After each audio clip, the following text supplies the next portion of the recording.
For those that know my story and for those that don't know my story, I got sectioned 4 times. And if you don't know what sectioning is, it's when your mental health is in the worst state. Obviously, you were diagnosed with paranoia. Can Yep. you just tell me, how does that feel? You know, like when someone puts on the VR glasses and like you can see them about to like fall and like they're screaming and everything, but the person next to them is looking at them like, it's just the glasses, what are you doing? Yeah. That is exactly what it's like. When a woman cheats, it's different, bro. That's some bullshit. Hey, Dubs. Yo. Why do you answer your FaceTime? I'm on the podcast, I'm on Esther's show. The Esther show is the best show in the UK.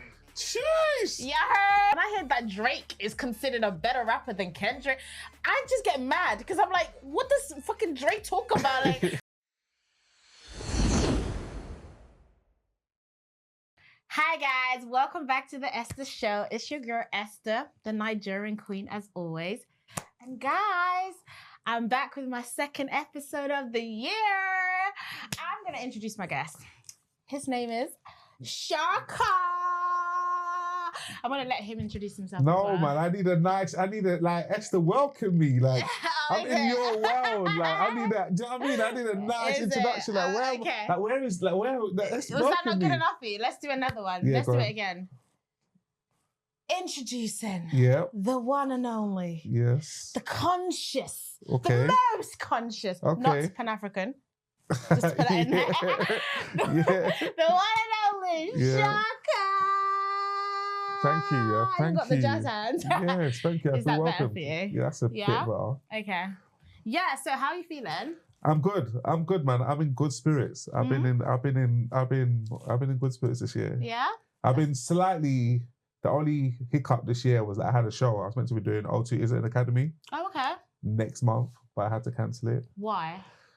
I had to cancel it for numerous reasons. One of the main reasons was I didn't have enough time to focus on it. I've been so busy that I can't put my all into the show, and I take shows very serious. Yeah. Because you know someone always bring a friend that doesn't know you. Yeah. And that person can leave saying 2 things. They can either say, thank you for bringing me, that was amazing, or they can say, never mention that boy's name to me again. Yeah. So like, you got to make sure you do it right. Oh, bless you. So you just cancelled. So have you been doing your book stuff? Yeah, I've been doing book stuff. I've been doing a lot of school stuff. I speak in a lot of schools. Okay. Yeah, I saw your TED talk. Yes. The TED talk, man, that was the highlight. That was one of my Yeah. first talks, you know, Oh, was it? that I ever did. Oh, wow. And that was in front of like 3,000 people. So I Yeah. just got thrown into Oh my like the deep gosh. end. Yeah. That's a very interesting experience. Yeah. It didn't appear like it was your first one. You seemed like you knew what you were Because I doing. had so much experience from when I was in a group. I don't know if Okay. you know my history of being in a group. I do know. Yeah, from when I was in a group. So I had all of that experience. So I was already comfortable on stage. Okay. But speaking is completely different because Yeah. there's no beat behind you. Yeah. So if you mess up, you really mess up. Yeah. And TED Talks are live as well. Exactly. Do you know what I mean? Yeah. So like, there's You no must be good editing on at stage. Do you think you'll be good at acting? I went drama school for a bit. Did you? Yeah, Oh, maybe but I that's didn't like why. it. Why? The levels was too high for me. Is it? Yeah, I saw people crying on the spot. Oh. And I was like, okay, cool. This is not. You know, everyone thinks they're an actor Yeah. until you go to drama school It's hard. and you see actors. Yeah, I do acting, so yeah, Yeah, especially there's- theatre. Yeah, That's there's- why I thought you'd be good at acting, because if you can do public speaking, theatre is basically public speaking. But Yeah, but it depends what you're you're public speaking embodying- about, because mainly it's about my story. yeah, So I'm just speaking from my heart. yeah, Do you know what I mean? So that's not really hard. true. Because I guess with acting, you've got a Learning whole lines and like that's there's the true. style to it, and yeah, so yeah. Well, anyways, Yes, Esther. did you bring your book? I did. You didn't ask me to. I thought you will bring it. You take it to every interview that No, I you've don't. literally- I don't take it to every interview. Every interview I've seen you with, like Unless in it. they've asked me. Sometimes so they they ask me and usually they'll be like, ask yo, you. Shots, make sure you bring your book. Oh, Like I did you even Shizio's gave spray podcast. one. I thought you were going to give me one. No, Esther, don't start. I'm disappointed. Esther, we started off I'm well. actually upset. Nah, you should have told me. You should have told me. Okay. You should have told me. I would have brought you one. You'll probably enjoy Oh. that book too. Do you reckon? Yeah, because it's like a journal. You can write in it. Yeah. So like, What is you'll it probably called? enjoy A it. section of It's called A in Section of My Life. A section of my life. I do want to talk about it. What made you want to write a book? Because I got sectioned. Yeah. I got sectioned a few times, 4 times for those that know my story, and for those that don't know my story, I got sectioned 4 times. And if you don't know what sectioning is, it's when your mental health is in the worst state and you get taken from your house. Wherever they take you from. Some people, it might be outside. Yeah. For me, it was like an ambulance coming to my house to take me and then taking me into the hospital. But, so obviously, as I said, I got section 4 times. Those other times, they was urging me to write a book, but I wasn't ready. I was like, nah. I wasn't ready to, it's like therapy. I've never gone therapy. And everyone's like, never been to therapy? Never been to therapy. And everyone's like, you have to have been, because you've been section, you have to have gone therapy. Yeah, but that's like, interesting. I feel like my music served as therapy for me. If I never had the music, I would have had to go therapy because I would have had to like get it out somewhere. But because my music's extremely personal, I think that's probably what people like about it. It's like you can find out all the tea and everything you need to know. Yeah, definitely. Everything you need to know is in the music. I feel like I know you just from listening to your music. Yeah, I feel like I can tell you about your mom, your dad, exactly. your music. Like I can tell you everything about you. Exactly. That's what I use the music for. It's like it's more than music. It's like therapy, but like people just find out about my life. So anyway, the last time I got section, my auntie did something. She gave me my phone. Yeah. The other times, because you said you're Nigerian, I'm like, what part are you from? I'm Yoruba. Okay, I'm from Benin. Oh, are you? Yeah. I want to talk about that as well because I was really shocked when I found out that you were Nigerian. Because you don't come across as Nigerian. Is it the dreads where I come across? Yeah. I knew you were Nigerian though. You definitely come across Nigerian. Do I? 100%. Is that a compliment? Yeah, of course. This is Nigerian. Like you're just the what do you prototype for a Nigerian girl. Like you can just see it. Like what does that mean? You got the cheeks and like the cheeks. Yeah, like what's just, a Nigerian? And your aura as well. It's like so Nigerian. Is it? Yeah, I knew it was Nigerian straight away. I don't think I like when I communicate to people, they don't know that I'm Nigerian. Because I feel you're Nigerian, you'll know. Like I'm Nigerian, so I know my people. Is it? Yeah, since I saw you, I was I really was shocked. I thought even if you were African, I would have thought you were Ghanaian. No. I'm just because of your like wholesome brand and stuff. Yeah, mum and dad's Nigerian. Yeah, that was interesting. We're gonna talk more about that, but I really want to just talk about this book because I thought it was so interesting, and we don't really have a lot of books like that in the Black community. Yeah. And I know you spoke about how you wanted to deal with the stigma in the Black community. Yes. Because I do think it's really bad. We don't talk about mental health enough. Especially in the African community. Can we start there? Because you're Nigerian, like I'm Nigerian, so you know. I just posted an announcement today that I'm the ambassador for Rethink Mental Illness. Oh, okay, cool. I've just become the ambassador. Amazing. And like, even me as a mental health advocate, I still feel sometimes like, I can't, because on WhatsApp, on Instagram, it's like friends, and like on my WhatsApp, it's like my family, like my aunties, uncles, everyone watches my WhatsApp. Yeah. And I was gonna post that announcement on there. I did post it on there eventually, but I still had that hesitation. Okay. Because I felt like they're gonna judge. Do you know what I mean? And this is me, you know. This is what I do for a living. So imagine like the average person. Yeah. What it's going to take for them to speak out about their mental health. This is what I do for a living. And I was still contemplating like, oh my God. Yeah. My aunties and everyone's going to see this. I still put it on there, but like I still had that thought. Like what so it always makes me think, oh my God, the average person is never going to. I think you spoke about it in your music as well, how your mum would try to basically get you not to talk about it. Because, but you can talk about when you got plaques and stuff. Yes. So when I got signed, I said when I got signed, my mum asked me how much comments has it got on that's on the YouTube. And I said, I had so much comments. And then when I got section, I posted a picture of her coming to visit me. Your mum was like, take it off. Why are you airing your dirty laundry? Yeah, exactly. So that's typical African household. And I feel like even talking about with African, I think the moment they see mental health, maybe like schizophrenia, obviously that's what you were diagnosed with. They would see things like that and call it like you're possessed. Yeah. Like that's kind of what it is. Because it's interesting because I had Mizzy on the show, who obviously was sectioned. I think I saw that whole deal when he went through that. Yeah. And he went to jail as well. He had a and he went period, like bless the poor guy. I just honestly I feel so protective over him because I just feel like it's just a young Black lost boy that's just trying to navigate through life, trying to get the better for himself, but he doesn't know what to do. And there's so much responsibility. He's a father as well. So much responsibilities. He feels like he has to take care of his mom. He's trying to get his mom out the hood. And he's like, I got to make this money, but how am I going to make the money? Do you know what I mean? So I felt when I saw everything. And even when he had the breakdown with the sectioning, Yeah. I just thought, oh, that's so sad. But I had him on my show and he spoke about his sectioning, and a lot of the comments from like Black people especially was, he's possessed, demons. And it was very much like, he's actually just a young boy that just needs help. He's had a breakdown, and we should normalize this because it does happen a lot. And like people with mental health issues in the Black community, it's always been grouped into like, it's a spiritual problem or something like that. And I don't blame them, because like most of the people you do see with mental health issues on the streets, like the severe cases, the way they are behaving, I'm not gonna lie, it does make you think, nah, the way this person's talking to no one, or like, so some cases are deeper than what we think. I wouldn't be ignorant and lie and be like, some cases isn't like deeper, but it's not all cases. Because when I was in hospital, I spoke to so many, you can imagine what breakfast time is like. And that's when you get to talk to people. And like, they had like human problems. Like someone's, their wife not letting them see their kids. Someone went to jail, someone had an overdose, someone's grandmother died, and the grandmother was the one that used to look after them. And then, you know, that was their everything, and then they died, and then they had a breakdown. So like traumatic. There's so many different ways people get, but no one knows the different ways. We only know the one way is that he's possessed, but like so many different ways. And I'm so happy like I experienced it, because when people say that, I just look back and laugh. Because now I know better. Because I was one of them, I was on that side.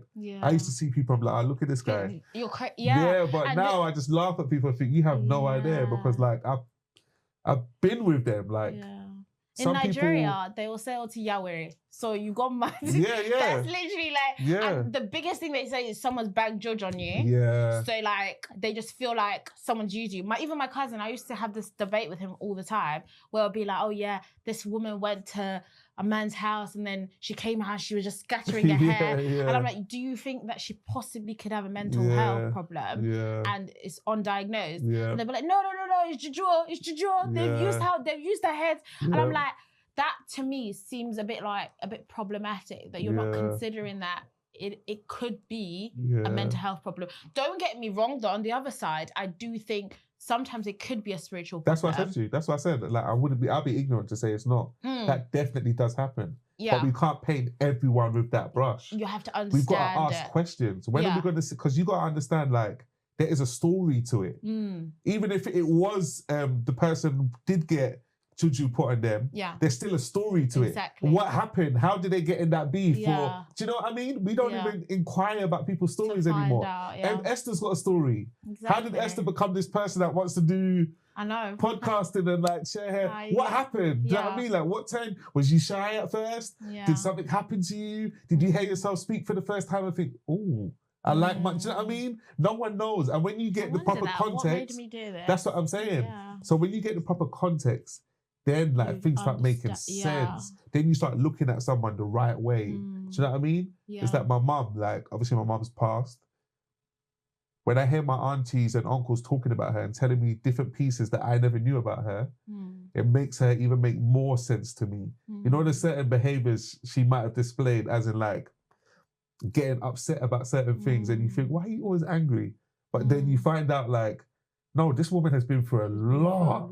Like my mum lost 2 kids before me. Oh, wow. Do you know what I mean? And I wasn't alive for that. So I didn't see how she dealt with it. So my mum was a really strong woman. And I never used to get where the strength was coming from. But like now I find out all these different, you know, all my aunties are telling me different things about her. It makes sense. I hear you. So like you need like, it's important that what camera am I looking at? It's important that we allow people to share their stories. That's why this podcast generation is beautiful. The right podcast anyway. Like some people are talking about football, some people are talking about whatever, which is not wrong. But I mean, allowing people to tell their stories is amazing, because like there might be some family members that will hear the interview and be like, I never knew that about him. But thank God for that podcast. Even you. There's some of your family members that might watch this and be like, oh, I feel like I know Esther a bit more. Whenever she comes to the house, she don't, do you know what I mean? See, I struggle to tell my story because I just feel like the internet is not a nice place. And I just feel like they're just looking to pick at something, and like they're not trying to really and this is the problem I find with the UK, is I think people are angry on the internet, especially the UK media. That everybody in the UK is just angry. So it's like they don't want to hear your story. I feel like I don't know. I'm scared of the internet. I don't like it. It depends who you're doing it for. Because I think that scares a lot of people. Oh my God, if I say it on the internet, everyone's gonna. But if you've got the intention of, there's someone that's searching for an answer. And out of those 50 people, they could be one of them and they'll get the answer they're looking for. And if I hold this back, I'm deprived of that person. That just changes your whole perspective. Because like, people are constantly searching on the internet. If you put up a Chinese flag on your internet today, you're going to see all these Chinese people in your comments. So not to draw out Chinese people, but like, do you know what I mean? Yeah. And you'll be like, where did they come from? Because I didn't promote it to you, but they're searching for their flags. Yeah, so they'll see it. Do you know what I mean? So like, the people that need your story will find it. And the ones that don't are the ones that are going to be, but it's not for them. The ones that will find it, they'll DM you and be like, thank you for that. And you'll be like, oh, I didn't realize you was one of the people that I just saw negative. Do you know what I mean? It's like, there's so many podcasts that I've been on that you wouldn't think is my like demographical stuff. But like, there's one person in there that needed what I have to say. Connect. Yeah. People just want millions. Everyone always thinks of like millions and hundreds. I don't think it's even the millions. I think it's more the hate. I think it's a lot. People just need to start understanding that we are people and it's not nice. Like, even we're talking about even my hair, like commenting on someone's wig. Like, what's the point? Sometimes you're rushing, you know, you've got to get to the studio, like you just bang your hair on. And it's like, people just don't understand that we're actually human. When they see it, they just see it, they just type in their little comments. But someone could be having a shit day. It's true. And that one comment, it's just like, rah, like what did I do to deserve this? You know what I mean? But when you, what helped me with that is, there was a period of my life where I was in a really negative place. And I used to spill like, not on the internet, I've never done the typing thing on the internet, but thoughts-wise, I used to say like negative things in my head. And I know what place I was in to say that. So now it gives me compassion now. When I see people in that place, I know like, you're not happy. Of course. Do you know what I mean? That's a good way to say it. You can't be. You can't be. I think, what's that saying? That healed people will heal people. And what is it? Unhappy people, whatever, make other people unhappy. It's true though. It's true. When someone's got positive energy, they spread it. It's infectious. And when someone's upset, misery loves company, whatever it's called or whatever. So like, when I see them comments, it's like, it's more compassion. Like, you don't know, I know that like, you're in that place. You think you're being a big man, but like, I know like, before you hit the pillow, that's the only time. In fact, if you respond to some of them, they might respond back and be like, oh, I didn't know you was going to respond. They do that a lot, Do you know what I mean? I was just trying to get your attention, I'm sorry. So like, these are people that like, don't even have like one-on-one interactions with anyone. So you responding or you getting upset, they feel like, oh my God, she heard me. So in some cases, they're fans. True. Do you know what I mean? Because what are they doing on your thing in the first place? But to be fair, guys, I do want to talk to like people. Like, guys, I know sometimes you see people on the internet and you just got your little hate comments and you just want to drop. Just think, if that was me and someone's saying that about me, how would I feel? I just want people to stop thinking that, because I think people see people on the internet and just, you forget that they're human. You forget that they're going to see it. But guys, just start to think that, because things like that, sometimes it can really affect people. This is why I will never, even if I don't agree with something, anything that is attached to somebody, I will never comment. Even if I don't agree, I'm like, listen, keep my opinion to myself, because you don't know what that person's going through. Do you get what I'm trying to say? And those comments become strongholds, you know? Honestly, sometimes it takes, some people have said stuff to me that like, I'm still battling with till this day. Do you know what I mean? Can you share one of them? No, actually, no, I wouldn't, because like the internet will try like use it to keep trying to. Can I swear vulnerability is your thing, but no, they're saying you got to be. Vulnerability is a tricky thing as well, because like you got to know when to be vulnerable and when not to be. Even though everyone sees me as vulnerable, but I still have my boundaries. Especially with stuff like that, just like little stuff like that, people will take it and just start That's true. Yeah, do you know what I mean? hear you. But So, that's like- the problem with the internet. This is the thing. People can't be themselves anymore Yeah. because you're so worried about the internet. Even like the last episode I done with Sneak By, obviously you spoke about crying, and I thought that was so deep and just such a strong message. You saw some people laughing in the comments. Yeah, but that's normal though. The person that needed to hear Sleepwell said that got it. Yeah. That's what you need to focus on. I hear There's that. a person that but saw it's- Sleepwell say but that you and need to thought, understand, wow. Sleepwell is a big man, you know. Yeah, and if he he's reached hearing, the right person because I True. saw that on another guy's page. True. I forgot the guy that always does a podcast with his son. You know who I'm talking about? The light-skinned guy? No. I don't know if you know who I'm talking about, but he took that clip Mm. and he was bigging up Sleepwell for it. Oh, did it? Yeah, exactly. So like, it depends what you're focusing on. That's true. I feel like you get what you're looking for. I hear that. Honestly, like if you Mm. go looking for bad comments about Esther, you're gonna find all of them. Yeah. And if you go looking for good, so you're telling me there's not good comments about Esther? No, I There do is get, people that I do enjoy get your good podcast and comment, come every I week. just think people find it easier to drop hate comments than positive comments. So especially in the UK, I've noticed this especially in the UK. I think negative comments stand out to us more. Definitely. I don't know because Because I've looked through my comments before and saw good, and then I see one like, why is the camera like that? And you're like, do you know what I mean? Because like True. as human beings, which is stupid, Yeah. but we all want to be perfect, Yeah. even though we're not. Mm. But we want to, I don't know if it makes us Yeah. feel safe, but we want to feel like we're perfect. Mm. So whenever someone reminds us that we're not perfect by saying, I don't know, this or that, yeah, we can't believe it. It's like we're shattered. Because in our minds, we've got this like, there's Yeah. nothing wrong with us. Like, and you know. I don't know. I look for positive comments, but I just feel like people find it so much easier to hate than to say, you know what, this person's sick. Yeah, but people only hate what's great. That's an interesting People point. only hate That's what is interesting. great. Yeah, and they care about you. They're talking about Exactly. you. They care about I'd you. rather be spoken about than not spoken about. Yeah. So now, have you ever posted something before and it gets no comments and no like? Yeah. That's when it's like, raw. Like, I'm not even worth Yeah. a comment. Do you know what I Yeah, mean? So, I hear that. yeah, I'd rather be spoken about. I'd Yeah. rather be spoken about. That's my nightmare, not to be like, people don't even care to even Yeah. comment. The fact you're getting comments is like, Yeah. that's energy. I need to start seeing it as that. Like, you're actually a fan. If you're It's commenting, true though. even if it's good or not, you're clearly interested in my life. It's true. Yeah, I hear it. I think it's just when it's like more than one and they're all saying like all this stuff, it's just like, whew, can I just see positive comments, please?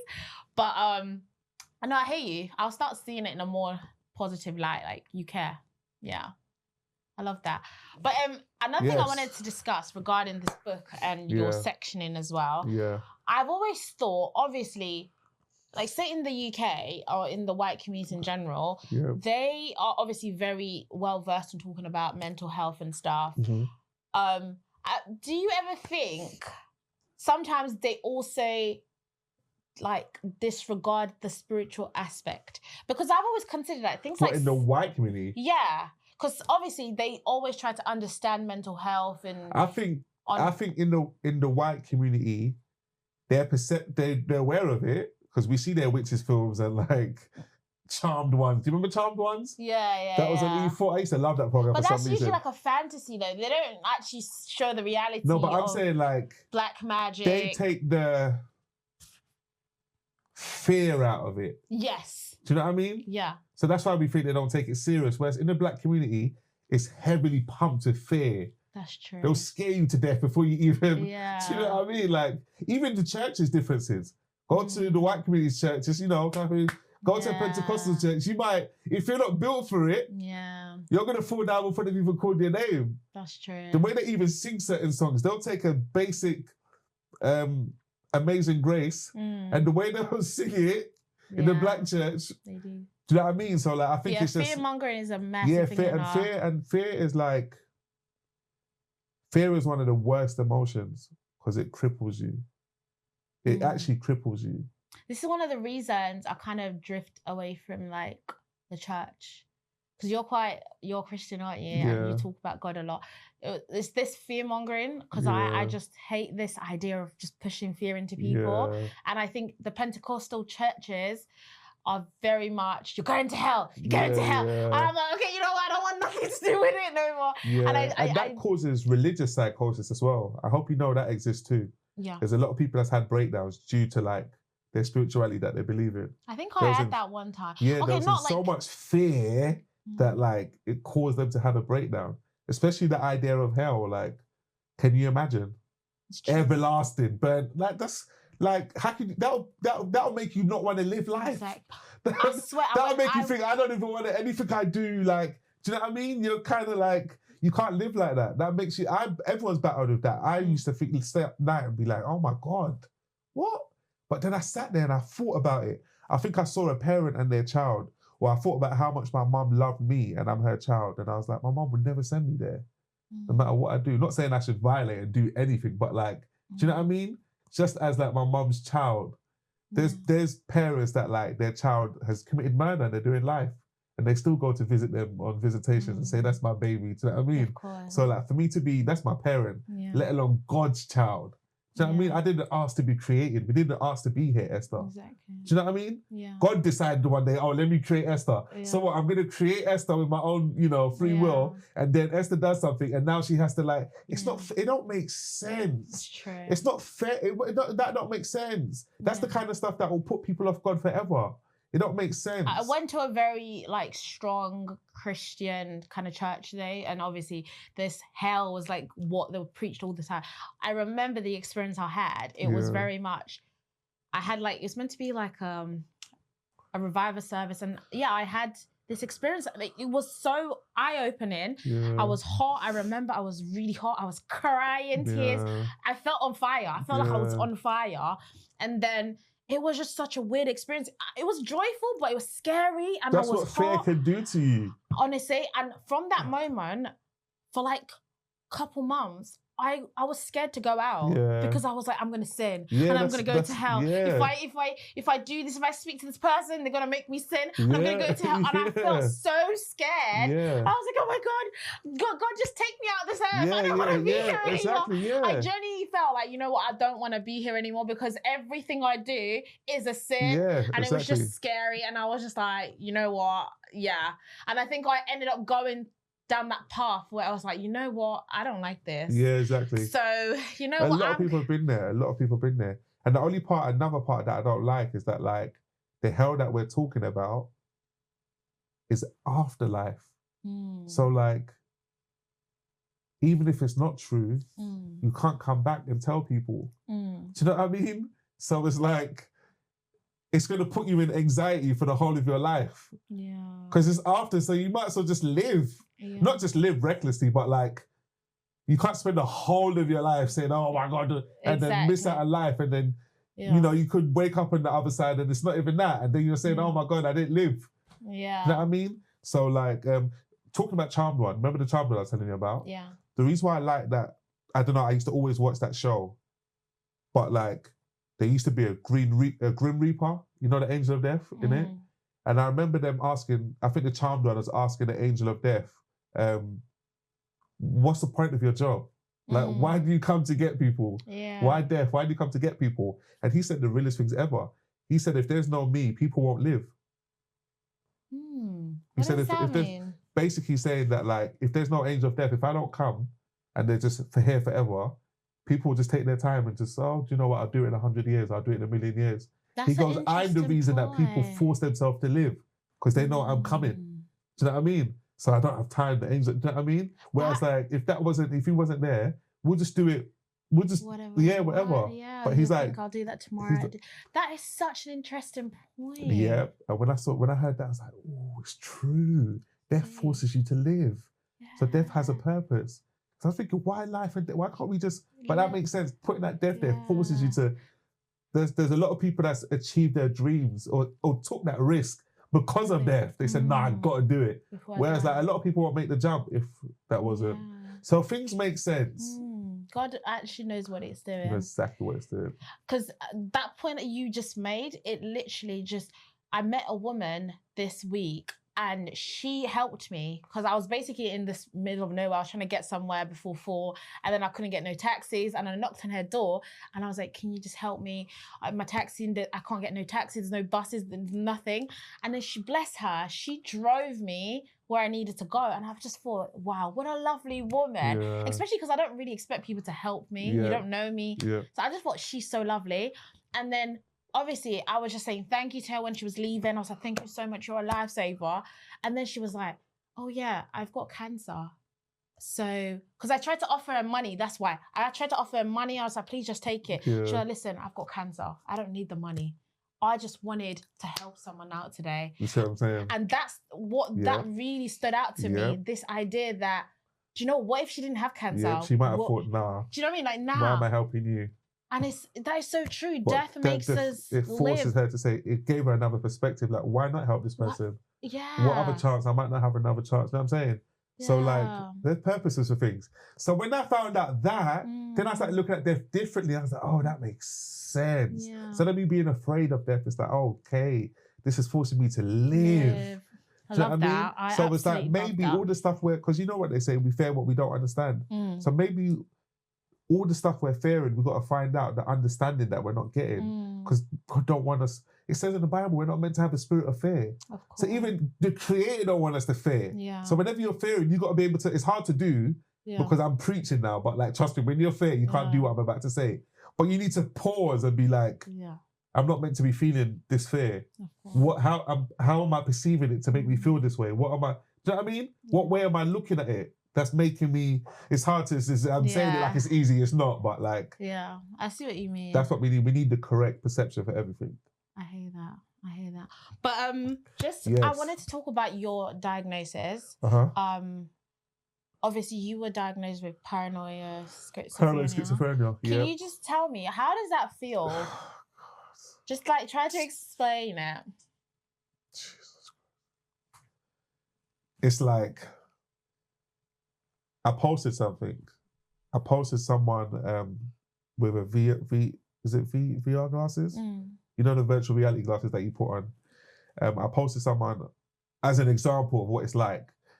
You know, like when someone puts on the VR glasses and like you can see them about to like fall and like they're screaming and everything, but the person next to them is looking at them like, it's just the glasses, what are you doing? Yeah. That is exactly what it's like. It's like when you're in the height of that paranoia, it feels so real and it's like, it's so scary. And then when you come back to yourself, you go back over what you just went through in your head and you realize like, oh, it wasn't that serious. You have that stupid, you know what I mean? So maybe my paranoia was, Esther was looking at me at the bus stop in a certain way. So maybe you just kept looking over at me because you felt that I looked like your brother.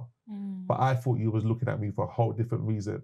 And that just tripped my paranoia now. Now I've like gone into this schizophrenic paranoia phase, yeah? And then somehow I come to the bus stop again the next week and I ask you, I pluck up the courage to be like, why was you looking at me that way? I was probably fancied you. Do you know what I mean? And then you say, oh, do you know what? I thought you was cute. Yeah. And then I think, wow, you don't even know, I damn near went hospital off the back of that. Course. And then, do you know what I mean? So like, the schizophrenic part is scary, but it's the paranoia part that's even scarier. With the so mix what of, does the schizophrenic, like what does the that, schizophrenic what part do you is do? when like, is it like it erratic kind of, behavior or? Yeah, it's like, there's different types. Some people are erratic. Okay. Some people are like stagnant. So they can't even move, if you know what I mean. Okay. Because they're so in the so what happens episode. To you For me, when I you're become like more stagnant, not erratic. Okay. I become like more stagnant where like you'd be talking to me and I'm like not listening, if you know what I mean. I'm like in a whole different space. So like that's what happened. That's what got me section each time, because like obviously Nigerians, when my auntie's trying to talk to me, obviously my name, she don't call me Shocka, she call me Osas. That's my Nigerian name, or Kenny. Osas. Osas, so you're not listening to me. That's when they panic. Do you know what I mean? So you can imagine them seeing that behavior. And the scariest time for one of my breakdowns was the third time I got section, was when I went to Magaluf. I don't know if you know that story, it's in my book anyway. I went Magaluf with one of my friends. Reason why that was scary is because the people that I went holiday with, they were not the people that you're supposed to be around when you have a breakdown. You know those friends that's not serious. Yeah. Do you know what I mean? Whereas like I've got friends now that if I feel comfortable to go with them, because I know if I was to have any kind of breakdown, they'll be able to talk to me, like, are you all right? Do you need a do you know what I mean? The friends that I went with to that holiday, I was telling them like I don't feel good. I feel like I'm hearing, like I'm panicking. And they just left me on my balcony in my room to myself and told me, when you get yourself together, come join us. And like, that's the... See, I kind of feel bad with that because I feel like I would probably be like that type of person because I don't think we know how to deal with behaviors They don't like either, that. so I don't blame them. Yeah. I don't blame them. And they don't either. Because talking about that, I had an ex. This was my first time dealing with mental health. Mhm. I had an ex who was white, actually. Yeah. And he was diagnosed with depression. And I didn't even understand because to me, depression always seemed like you're just depressed, like get over it. Like, do you know what I mean? But he used to talk about like depression. And I just felt like, oh, come on, like, what are you talking about? Yeah. But I just didn't know how to manage his emotions. And it was so scary for me because he would do stuff where he would literally cut me off for like a whole week. And he will start screaming like, you're going to cheat on me, you're going to cheat on me. And I'm like, I'm not cheating on you. Like, because I would go to see my friends that are males and he'll be like, you're fucking your friends. And I would just be like, no, I'm not. One day we had a massive argument because of that. And he just cut me off for like a whole week. And then came back like nothing happened. Like, oh, you're right. Yeah, sorry, I just had an episode. And I was just like... What are you talking about, episode? Do you know what I mean? How do I deal with that? And I think sometimes it's also we need and that's education. I was just about to say that. That's what this generation needs to do. I think the next step now is the first step that we did very well was raising awareness about mental health. I feel like the whole world is aware now. We get it. We understand. I don't think we're there yet. No, especially in the black community. No, they're aware now. They're definitely aware. I don't think so. Of course they are. Because I feel like a lot of... They haven't accepted it, but they're aware. Oh, they're aware health. That, before they didn't even want to know that we even... the word or what you're even talking about. Oh, okay, I see what now you mean. They're aware of it. They haven't accepted it, but they're aware of it. The next thing is actually educating them. Because I saw that with my family. When I went through my breakdowns and stuff, my mum and family didn't know where to start. I remember my mum used to stare at me when I used to come into the kitchen. And that used to make me feel so awkward, but stare at me in fear. Oh. Which was sad, know what I mean? Like, I'll come and she might like jolt a bit. And I'm like, I'm not gonna do anything to you. Yeah. But like, you know that little fear there, like... So how do you, just like a quick advice on what do you think someone should do if they're dealing with someone that's got a mental health problem? It depends what mental health problem it is.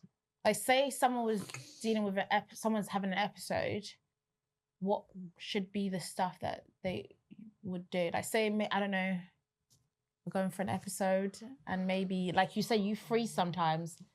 What would you want from somebody around you? Patience. Okay. Some people that have patience is like, do you know what I mean? Yeah. You know, I see you smiling. Some people that have patience with someone that's having an episode. It's like, Yeah. bruv, like, do you know what I mean? Snap out of it, what are you doing? Yeah. But it's having that patience and being able to talk to them like they're still human. I think that is what scares people the most about being looked at as someone that's viewed with a mental health illness is that you start getting viewed as someone that's less than human. Do you know what I mean? So being a human's there, some of the mental health issues is like down here. Yeah. That's how they treat you when you're in hospital. Obviously, I didn't go through that. I was really lucky, but I've spoken to so many different patients and like they say some of the stuff that the nurses were saying to them, or do you know what I mean? Or how their family starts treating them. You know what I mean? When they look their nose up at them and just... But even though you say like people that are diagnosed with something, they get treated differently. But I actually feel like those people are the ones winning in life because I think there are a lot of undiagnosed mental health in our community. Yes. Because people have unexplainable behavior. Even in this industry, right? I've dealt with so many people and I'm thinking, why are you acting in this manner? Like I've had people shout at me out of nowhere. I'm like, did I do anything to you? And it's like, people are not realizing they're walking around with mental health problems that they're not deaing with. And I think actually when you talk they about... don't even know how to deal with. They don't even know where to start. Because even when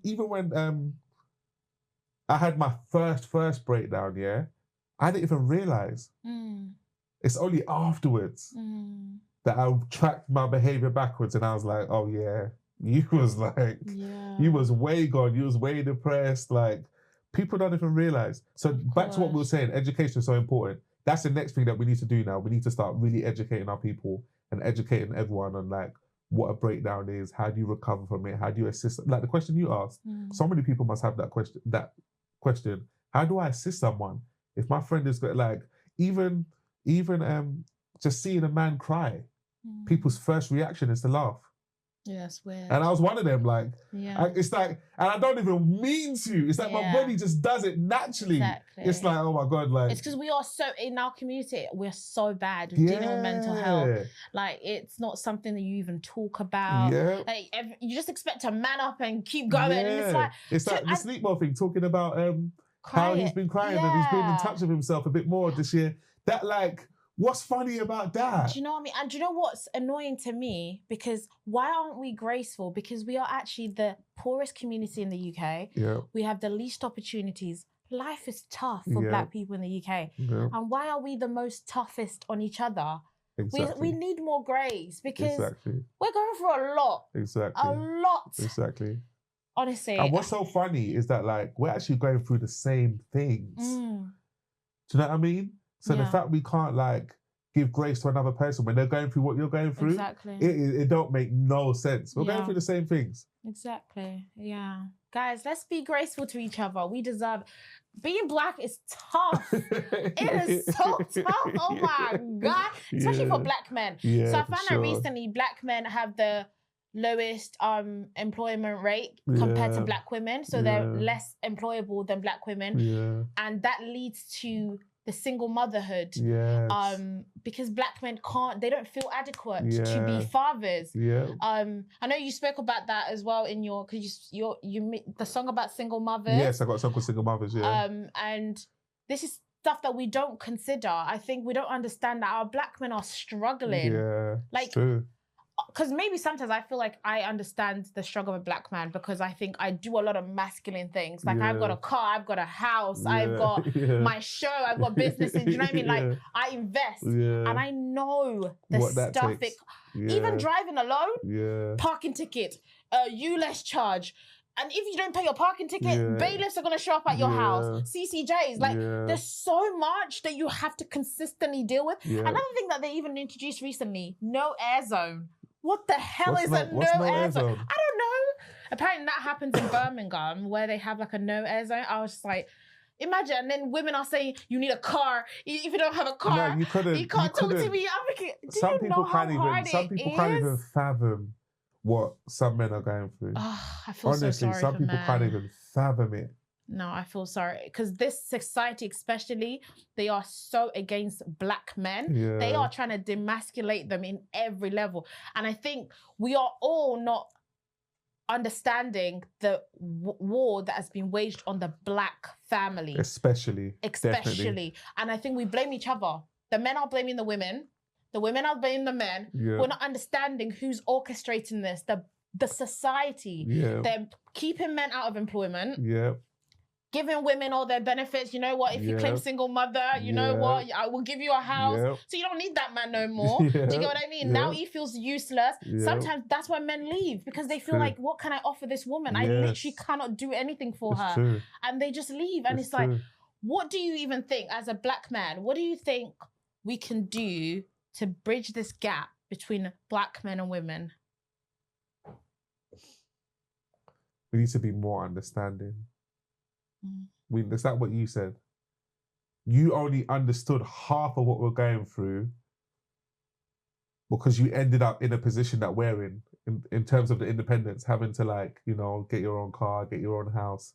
And even that is still easier for you. You got to understand, like, as a woman, you have inherent value just by being a woman, just by how you look. You know what I mean? That's value already.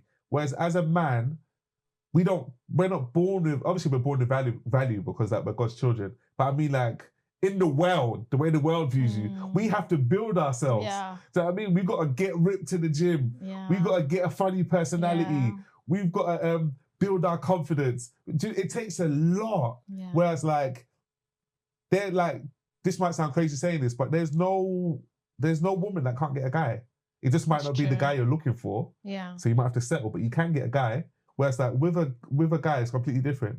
There's certain guys on this planet, walking on this planet, that will never ever get girls. And we don't even realize it because there's lonely men out there. Go for the same men. So we don't even, because the way when someone told me that, I was like, no flipping way. Like, especially black men, they're so confident. There Like, is they get lonely girls. men out I there. know. When you see a man that every girl is trying to get to, you have to understand what work that man has He done to had put to himself put- in that position. He didn't just Exactly. wake up and they all want him. He probably cried. He's probably had breakdowns. He's probably done so much behind the scenes. Yes. Worked on himself. Yeah. It's so deep for a man that like you can be beautiful looking as a man, Yeah. but not have your life in order. You got no money. No You're money, fucked, yeah. probably still living at your mum's, don't have a job, whatever, and she'll pass on you. It's true. Might sleep with you, That but like point- but she'll pass on you. Whereas like a girl, you just have to be To beautiful just be and that's pretty, it. that's Whereas it. a man, that's not even Yeah. enough. There's so much, So much you there's have so to- much boxes. Like Yeah. it's crazy. It is. I just sit back Tate and laugh said sometimes. this thing. I'm not like the biggest fan of Tate, but when he said this, I felt it. He said, I understand Tate. You understand I him? understand Tate. He's a bit And- extra sometimes. No, Like, no, no, talk no, about no, you can no, cheat. no. I'm thinking that's a lot. No. No, Tate, like, come Tate- on. Tate has got it right. Tate has been through enough. But it's too And much. people just don't like the fact that he's sharing the codes. The old saying, as a man, you can cheat. I think that's ridiculous. What do you mean, as a man, you can cheat? Did he say as a man you can cheat? Yeah, I was on a podcast with him and I said, because he said, as a woman, you have to accept that your man's going to cheat on you. And I was just like, so it's okay for her to cheat on you? And it's like, no, you can't cheat on me. I'm the man. And I'm like, that's ridiculous. Like, you can't expect that she shouldn't cheat on you, but you cheat on her. But what I do... But when a woman cheats, it's different though. That's some bullshit. I'm sorry. We might have to do another episode for this, but like, you know, it's different when a woman cheats. That's bullshit. And this is things like this that men say that is causing women to become more masculine, because you lot are taking the piss. What do you mean it's different when a woman cheats? Because women can also sleep with men and no emotions attached. They can. No, They Esther, can. stop. They can. I'm telling you, they can. And you lot are making them feel like that now because you're just going around, putting your thing in different women, and then coming back and be like, yeah, I'm the man. It's like, no, well, I could do the same too. No, yeah, but like, it's nothing for you lot to get sex. So it's not like an achievement. When you hear a guy has slept with like 50 girls, yeah, the man them are clapping because they know as a man how hard it is to get one. Yeah, but when Whereas you're- like a girl, bruv, you can stand on the street, you can go on the street corner now and say to a guy walking past you, do you want to do it? And he'd be like, are you sure? You can't say that to a girl. You can't just say that to a random girl, like, let's go and... It doesn't work like that. No, but when you've got a woman that I'm not loves encouraging you, it, by the way, before everyone starts coming to my place. Oh, so what are you saying, Shocka? That? But I'm just saying, like, I'm a man. I know in real life, like, trust me, it's not a celebration for a woman to get sex. You know it's not. I It's know, always I the find man. it It's always the embarrassing. I man find nagging it the wife. embarrassing. It's always the man nagging the wife, saying like, "You haven't given me something." Like, she don't care. Her What? mind's on other stuff. I You know, gotta think but about it. I feel like you gotta think about it as a man, yeah. This sounds. I can't believe I'm even saying this because you draw me out to it. But as a man, yeah, for some men, that's the only prize they get. Yeah, but you're in a relationship. Your wife is your prize. Your girl is your prize. I swear, all the guys that want to fuck me a lot of time, they are usually in a relationship. I'm like, is your woman not doing enough for you? And I have a rule. As a If you're in man, a relationship, for no some way. men, if you take the sex away, there's nothing else he gets. Whereas for a woman, if you take the sex away, you still get the shopping sprees. You still get their attention. True. You know what I mean? You get so much. That I can As agree a man, with. the only thing he really gets is Yeah. his 5 minutes or his however long it is. Yeah. And that's it for him. That's kind of You true. know what I mean? So like, because sometimes women, when a man cheats on her, they never want to acknowledge that you are difficult to deal with. You don't have a lot to his life. Sometimes I do turn around to the women and be like, come on, what is it's this like man Valentine's getting? Day, for example. Yeah. Who is Valentine's Day really for? Esther, talk to me. Talk to your See, people. I always buy any guy that takes me out, I always buy them a gift. Because I don't like this idea that men are supposed to do so much for you. Because don't get me wrong, I like a provider. Yeah. But I also feel like a provider needs to be appreciated. Yeah, for So sure. if he's going all out and buying me all this stuff, I want to buy you something just to let you know that I appreciate you. But where did you get that mentality from? Where did that come from? I like it. It's a good mentality to have. Like, I think all girls should think that way. But Yeah, always buy a present. How did you become that way? Like, was it your friend circle? Have you always thought like that? Did you have your dad in your life? I just want to know how you arrived at that mentality. Yeah, I didn't have a dad in my life, but I feel like maybe not having a dad growing up, it made me kind of feel like if I want a man around me to feel appreciated, because I know how hard it is to be able to be present for your children, and especially in a society like this where they're literally against you. I feel like it's important for women to do their roles. Yeah, I got a brother. Yeah, and I guess me because I got one. Older? Oh no, younger. Okay. And because he's so, I feel so, I love my brother. And I just feel like my brother is amazing. And I feel like I need a woman to like make him feel great, because my brother does a lot for women. And if a woman treats my brother like shit, I go crazy. I'm like, fuck that bitch. I'm like, delete her number right now. She don't deserve me. So I feel like I don't want somebody else's brother like being taken for granted. Do you get what I mean? I dated a millionaire, right? And he used to give me money. But what I would do is I'll save his money and buy him like gifts with it. Just because I just needed him to feel like you're not just here to provide for me. I respect that, but a lot of girls don't think that way. That's why I'm asking you how you arrived there. I want to know how you got to that understanding, because a lot of girls do not think like that. Maybe because my mom as well. My mom does a lot for like my dad as well. My mom brought this whole thing that you have to respect you, because my mom is a strong woman. She doesn't actually need a man, but she has this principle. My dad basically lived in Nigeria, and we basically didn't get raised by him. Yeah. But even when he's around, she has this principle as he's the man of the house. That makes sense. And she will try to protect his ego. She will always try to make him feel like the man. So seeing how your mum treats your dad does have a very powerful effect on the female. True. That's what I'm getting here, but I'm just trying to make it make sense. It must have a powerful effect. Yeah. Because like most women, I never ask girls this actually. I should always ask them, like, how did you see your mum treat your dad? Because does that not make them want to go out into the world and like, you know, follow suit, carry on the same tradition of what they saw at home? I mean, it's a bit deep, but my mom and my dad's relationship is a bit weird. I don't want to be like my mom in some aspect. But I mean, just you seeing that little bit of her, you took it on board. No, I think it's important. Yeah, I definitely think, because I do like my dad. My dad is a great man. Probably wasn't there for us growing up, which I kind of resent him for. Yeah. But when I've got to know him and who he is, I actually think he's a lovely man, you know. And the thing about my dad That's how I felt about my dad too. Is it? Yeah, because I didn't know him. Yeah.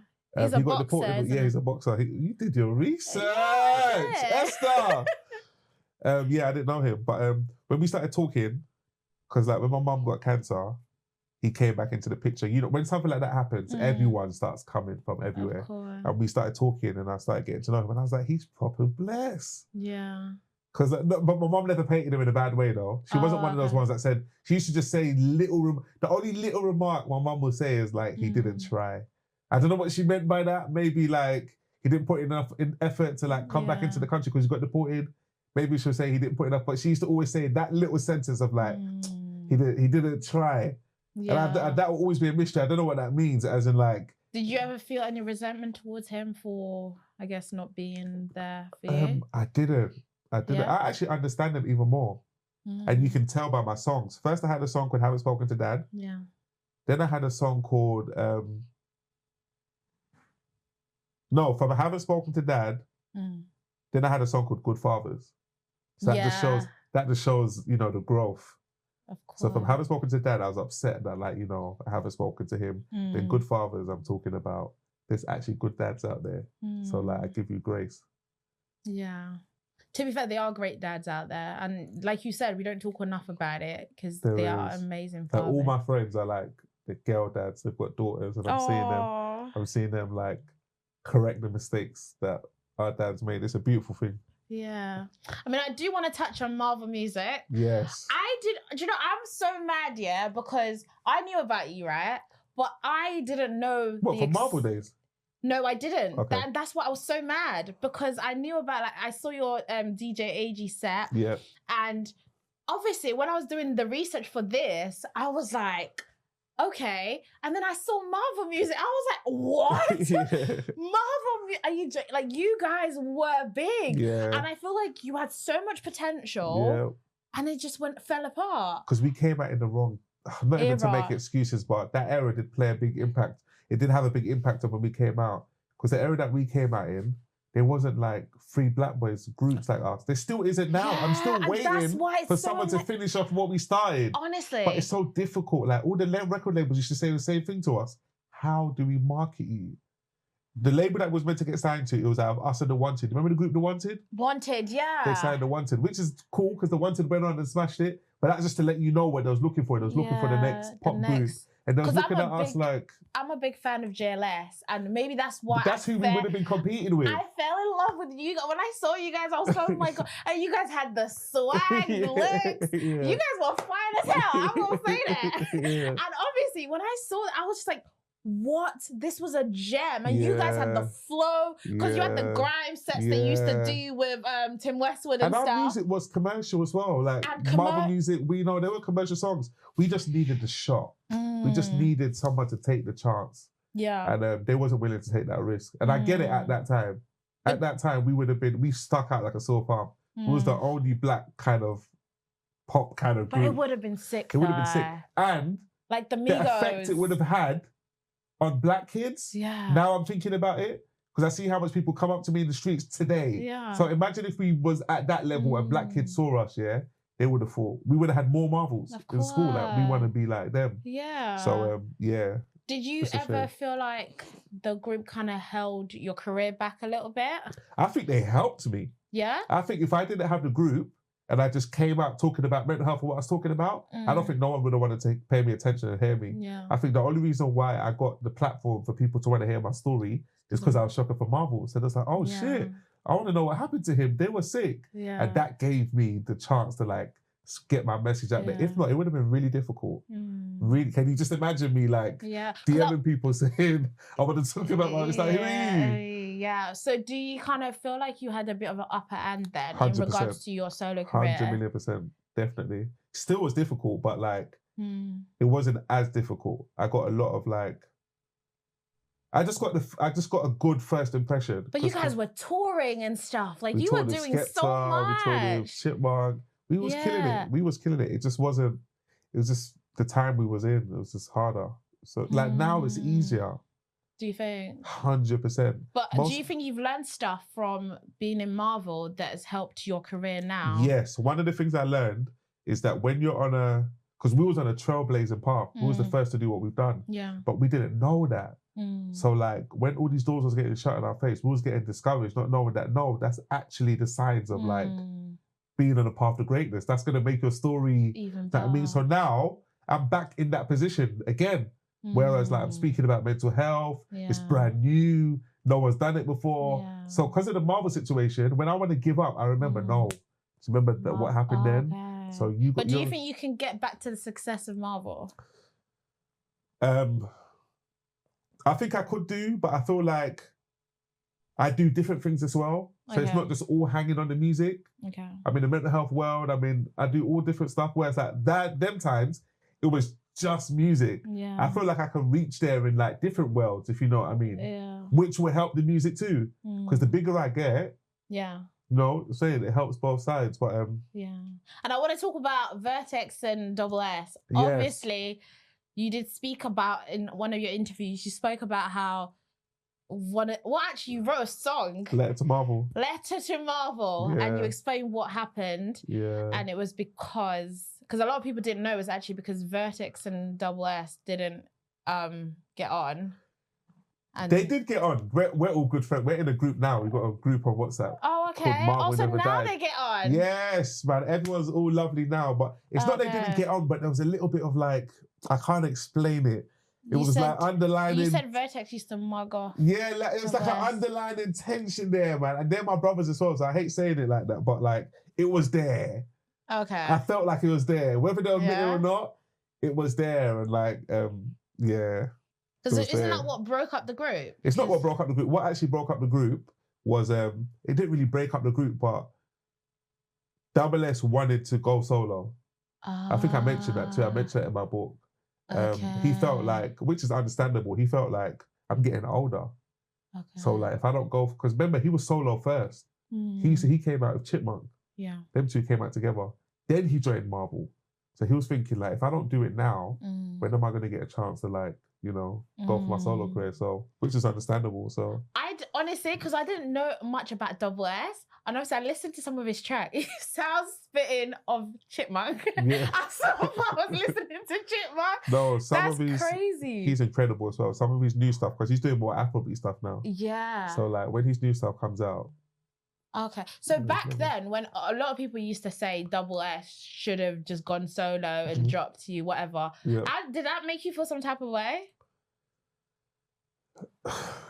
It does affect you, like what you were saying about the internet comments. You know, you're seeing it everywhere. Yeah, because like, people like Double S don't need them. And I think that's another thing that got to him too. Oh. So you know when I said he wanted to go solo, he was probably thinking about those comments too, thinking like, nah, I gotta. You know what I mean, everyone's saying it as well. Like, let me take the shot. But it does get to you.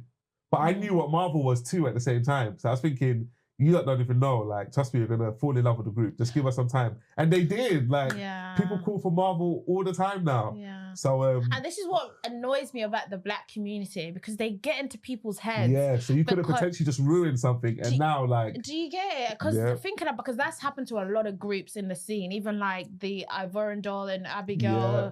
It was like people Western, saying people saying highly, you should like. Do you get what I mean? And this is what annoys me, because this is why groups don't end up making it, because there's all these people's in their ears, like just drop them. But the thing is, you wouldn't know that group if they went together. It's true. So Double S probably wouldn't get that like level if he wasn't in Marvel. It's true. So actually just understand that, you can like one person, but that's the beauty of it. They all have their different thing. The metaphors, him, his flow, Vertex, the video. Do you know what I mean? That's what made you guys amazing. And this is why I don't like that Black people do that a lot. Because even Beyonce's group, Destiny's Child, I feel like they could have done a lot more. But everyone's like, oh, Beyonce of the group. Because that's what I saw one interview. I think it was the one with NFTR. And I think it was Sham. And she said, Double S was the Beyonce of the group. Things like that will get to them, then they'll think, oh, you know what, I don't need this group. Especially if you're not secure within yourself. It's true. And that was the only difference between Marvel as well. That's why it was such a special group, is because like we was all like superheroes in our own right. You know, like some groups, it's like, even though they're saying he's the Beyonce of the group, but some groups, it's like, you know when it's so clear.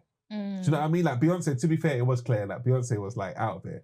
I don't know, because even people talk about Destiny. She was the talented. Esther. But I feel like they all had something different to bring up. Kelly Rowland was beautiful. No, Kelly Rowland was incredible. But Esther, come on. Beyonce was like out of it. Well, it's like Marvel. She was, but I feel, I don't know. We like, just looking at us now, like you can stand alone. We can stand alone. Like we can stand alone. I mean, you still make tracks with Shocka. Shocka. With Double S. With Double S. Yeah, he's on my album. Yeah, you guys have made a lot of songs. So he always speaks so highly of you in interviews. That's my guy, man. We talk. My phone's been vibrating. Look, let me just show you. Look, watch this. Oh, imagine he calls you. You should go on FaceTime with him. Oh shit, it's not even him. That's crazy. Don't know where that was. But yeah, Double, we talk every single day without fail. Oh, okay. Every day if you call him now, would he pick up? FaceTime him.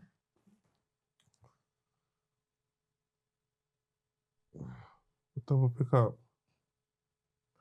And I ain't FaceTiming in ages, so he's probably going to think, why are you FaceTiming? Is it weird?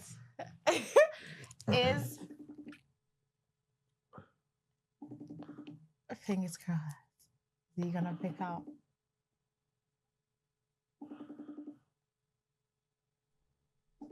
No, he's not picking up. Oh, I don't know. You let us down. No, I don't think he's probably gonna WhatsApp me and be like, why you think I don't FaceTime me?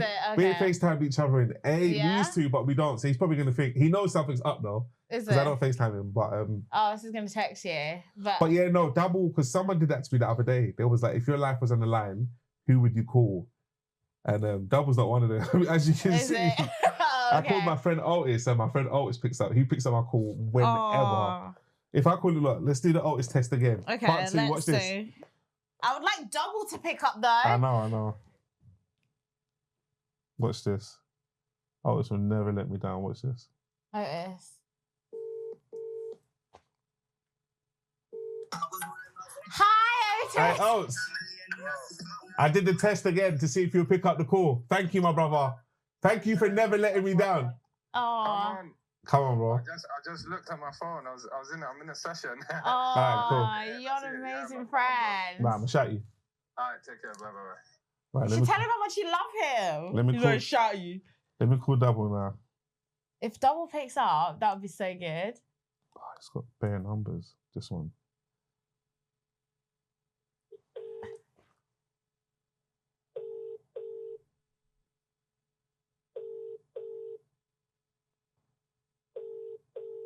Terrible. Hey, Dubs. Hey, Dubs. Yo, Why do you answer your FaceTime?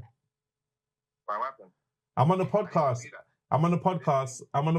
I'm on Esther's show, and I'm telling her obviously how we're close and all of that. And she was like, FaceTime him now and see if he picks up. And you just messed. No way. You How just- did you wrong like that? Say hi to Esther anyway. Go on. Say hello. How you been? Hi, you okay? Esther. I'm easy. Esther. Esther. How you been, Esther? You're right. I'm good. Can you just say the Esther show is the best show in the UK? Pardon? Can you just say the Esther show is the best show in the UK? The Esther show is the best show in the UK. Jeez. You heard? Hey, Dubs, I'm gonna shout you. Yeah, and he wants to tell you how much he loves you. Dubs, I'm gonna shout you. Right. Can you tell him how much you love him, Dubs, please? I'm gonna call you. You don't Alright, love in a him. bit. That's my guy, but you look stop. I'm glad he picked up. That was nice. Because all the interviews I've seen, he always says, that's my guy, man. Yeah, definitely. We talk every day. Is it? Yeah, every day. Oh, that's so nice to see some bromance. One thing I want to quickly touch on as well, Cadet. Yes. You did that, dear Cadet. Rest in peace, Cadet. Yeah, definitely. Did you have a relationship with Cadet? I didn't, but I ran into him so many times. Oh. I saw Cadet the week before he passed. Oh. We was at the same studio, Oh, okay. the studio in Tottenham. He was recording there for a bit, and he came in. He said hi to everyone, Oh. and I think I said it in the song. In Yes, Dear you Cadet. I did. said, Yeah, you said, Dear you said Cadet, hi, but I yeah. didn't know that would be the last time I would have said bye or something like that. Yeah. So like, yeah. But I Yeah. saw, like, I really respected Cadet because like he took the same path that I took of like trying to get a message out there. And I know how difficult that is because no one wants to Exactly. hear that. They don't want to hear. No one yeah. wants to hear How that. does So, that like, make you feel? Because I like the challenge. You like it? Yeah, I love it, man. I feel like the generic route of just chasing a pop song or like a big hit, Yeah. it would be too simple. After you do that, then what? Whereas like this is like more accomplishing. Do you know what I Yeah. mean? Like that's why Bob Marley, like I got a Bob Marley tattoo on my shoulder. That's why Bob Marley's my hero, because he did it. Yeah. And he did it like no one could. He did See, it on a I'm in love big with scale. you. Like when I listen to your music, like, I listen to like all your albums. Yeah. I was because I love Is conscious this rap. Vulnerability is the new cool? Which one? Vulnerability is the new cool, the new Yes, one. I did.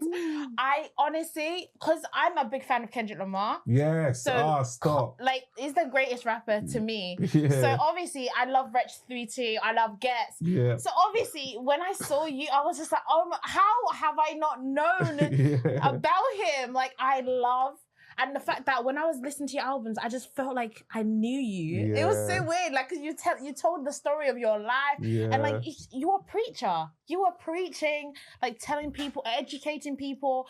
And I love how you always talked about like your album, Impact Over Numbers, yes. Numbers. Yes, I yes. love that because I think we've got into a society where everything is just numbers. Yes. And people don't care about telling a story and they don't care about helping people. Yes. And I love that you've kept your message. You've kept to that. Yeah. And I feel like society needs that. That Impact Over Numbers was like that was a turning point because that was the moment that I found myself.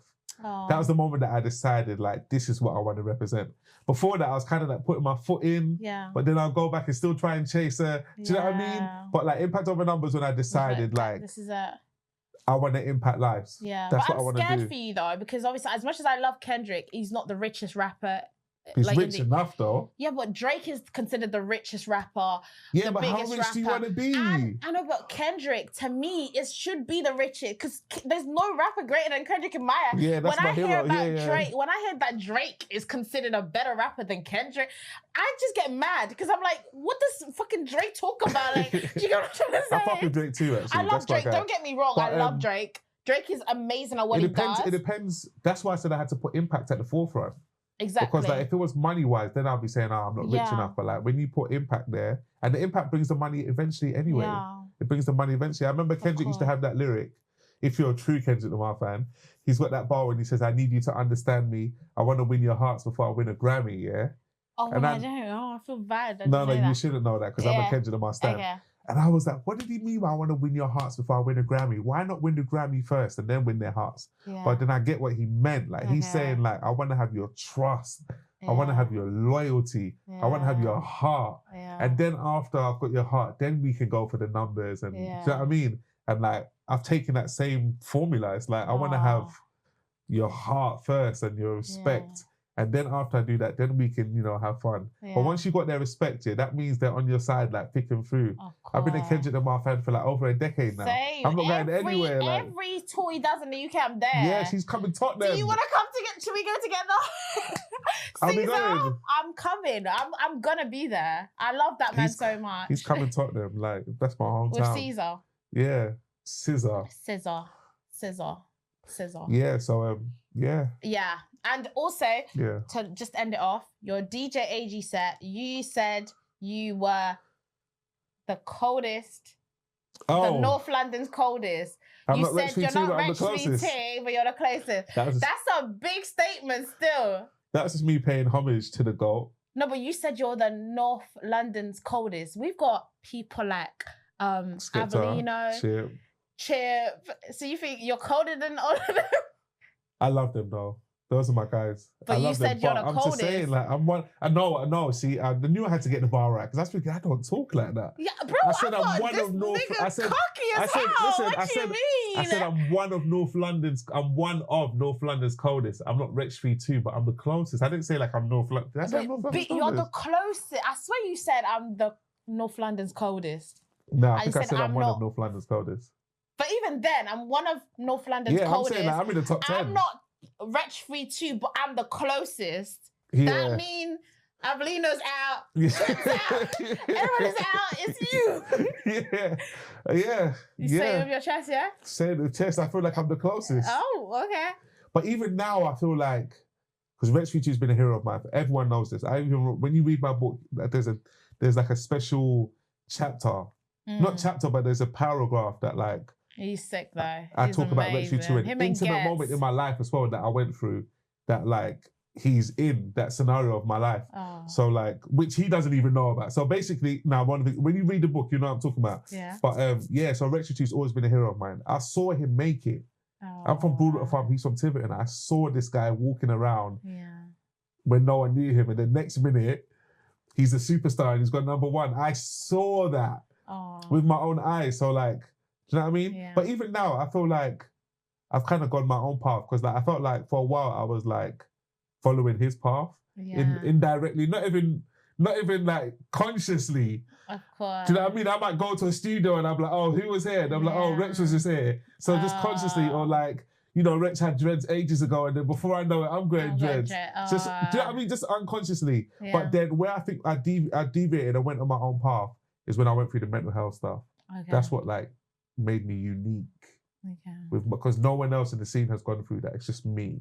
Yeah. Do you know what I mean? So that's when I started. Different. That's when I went down a path where like even he hadn't gone down, and I started doing things where like his name wasn't mentioned there, like the TED Talk or like my Snapchat documentary. Is like I started doing things where I was the first to do it. Yeah. That's when I started realizing that okay, you're going down your own path now. You're becoming like your person. You're becoming yourself. Like you're Shocka now. Whereas before, like my names will always be like, oh, you're like a young Rich. Like now, people like I don't really get that. Even my AG freestyle is completely different. What I was talking about, completely different. He even commented. Like everyone was commenting. So like people say you look like T-Pain. I get that. That's your name. Like what the what? You reckon? A little bit. I see it. I do see it. Wow. What do you think about that? I don't know. I like T-Pain though. Is it? I like his personality. T-Pain. I'll take that. I'll take bubbly. That. Yeah, T-Pain's bubbly. He's cool. Yeah. Okay. Well, anyways, I think we should bring it to an end. Yes, because we'll be here for like forever. Like you're so lovely to chat to. Thank you, Esther. I didn't draw you out though, did I? No, you didn't. You're slightly happy. When we started going into the Andrew Tates and like slightly, we but should it was have cool explored it more, maybe. I'll be back. We'll do a part 2. Yeah, we'll do a part 2 when my next album comes out. Yeah, cool. Well, guys, if you guys have any questions for Shocka, please put it in the comments. Guys, listen, I hope you enjoyed it. Please comment. I want to see what you thought about this because these comments mean a lot to me and it helps me keep going. So like, subscribe, share, comment, guys, and I will see you in my next episode. Thank you so much. Bye, guys.